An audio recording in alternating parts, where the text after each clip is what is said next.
మల్లాది రామకృష్ణ శాస్త్రి గారి కృష్ణా తీరం నవల్లో 4వ భాగం. ఇక అన్నప్ప గారి ఇంటి దగ్గర ఇంట్లో సందడంతా వాళ్ళ అమ్మాయి కామాక్షిది. జాం పొందెక్కినప్పటి నుంచి ఆ పిల్లకి ఇంట్లో కాలు నిలవందే. తెల వారుతుంది అనగానే గబవ్వా తలదూవించుకుని నీళ్లు పోసుకుని బొట్టు కాటుక పెట్టించుకుని ఆదరా బాదరా చల్ది వన్నం తినేసింది.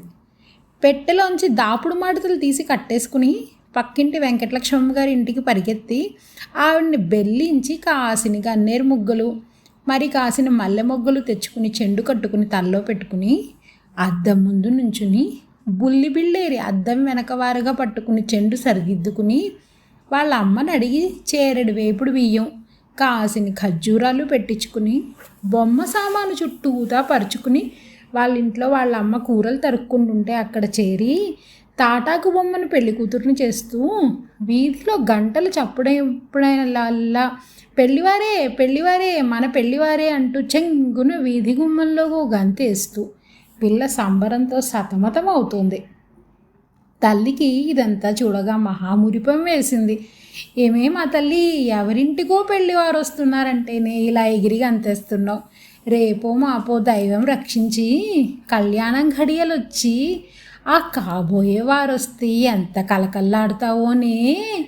ఆశని ఇల్లు ఇంద్రభవనంగాను నీకు ఇంట్లో కాలు నిలిచేటట్లేదు, కానీ పోయి కాసేపు అలా తిరిగిరా.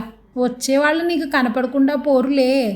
పంక్తిన నెయ్యి వడ్డించడం, వాళ్ళకి తమలపాకులు చీల్చి ఇవ్వడం నీవంతే. ఆ కాసేపు బుద్ధిమంతంగా ఉంటివో వాళ్ళ బస్తీలోనే నీకో సంబంధం చూసి ముడెట్టేస్తారు. చక్కగా జటగా బళ్ళెక్కి పేరంటాలకు పోవచ్చు. తల్లి ఇలాగా బులిబుచ్చగాలు అంటుంటే కాముడికి చెప్పరాని సంతోషము, వల్లమాలిన సిగ్గు వచ్చి వయసుకు తగ్గ ఆరిందతనం వచ్చి, పోవే అమ్మా, నన్ను బస్తీకి పంపేసి ఇంట్లో పాలమీగడంతాను ఒక్కత్తివే మెక్కేద్దాం అనుకుంటున్నావా అంటూ గుణిసింది. అదా అమ్మా నీ దుగ్ధ, మెక్కేవాళ్ళు రేపు ఈ పాటికి పుట్టుకురారు. మా కళ్ళు చల్లగా వెంటనే ఓ పిల్లనో చంకనో పిల్లనో వేసుకుని పండక్కి పబ్బానికి రావా. ఒకరిని మీ నాన్న భుజాన ఇంకొకరిని నా భుజాన ఎక్కించి నీ మా నాన్న నీవు గచ్చకాయలు ఆడుకునేందుకు పోతే ఆ రాలుగాయల్ని సముదాయించేందుకు మా ఇంట్లో వేగడ వెన్న ఏం చాలుతాయమ్మా. రాజావారి వెల్లావుల్ని తెచ్చి మన దొడ్లో కట్టేసుకోవాలి. కాముడు ఇంక వినిపించుకోకుండా అక్కడి నుంచి పరిగెత్తుకుపోయింది. ఏటి వారన ఎంతోసేపు తచ్చాడింది. నుంచుని కాళ్ళు నొప్పులు పుట్టుకొస్తున్నాయి. దూరాన ఎక్కడో పిల్లవాళ్ళు గోడెబిళ్ళ ఆడుతున్నారు. అక్కడికి పరిగెత్తింది. నన్ను ఆడనీయండి, ఆడపిల్లవు, మాతో నీవేం ఆడతాం అన్నారు వాళ్ళు. పరికిని వెనక్కి విరిచి కట్టి చెంగు రొంటిన దోపుకుని, సై నాతో మీరేం ఆడతారు, 10కి లాల్ కూత, బిళ్ళ మారైతే మా దొడ్లో దానిమ్మ పండు ఇచ్చేస్తాను. మీరేమిస్తాను, ఇదిగో బుల్లడా, నేను గెలిస్తే బిళ్ళ కర్ర ఊడలాక్కుంటా సయ్యే అని వాళ్ళని కవ్వించి ఒకడు చెల్లగా ఒకడిని ఓడగొట్టి కోపు కొట్టుకుంటూ మళ్ళీ రేవుదాకా పరిగెత్తుకుంటూ వచ్చింది. వెనకాలే పిల్లలందరూ కూత పెట్టుకుంటూ వచ్చారు.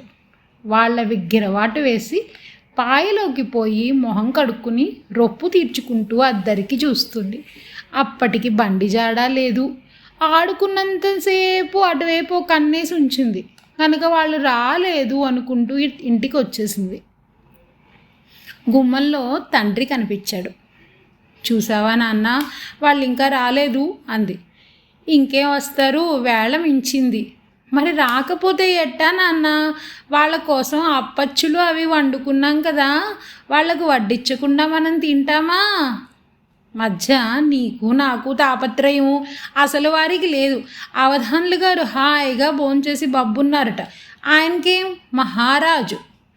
ఒకవేళ దారిలో ఎక్కడైనా చిక్కడ్డారేమో, అంతేకాక పెద్ద మనుషులు మాట తప్పుతారా, రాదలుచుకోపోతే వర్తమానం చేసి ఉండరు.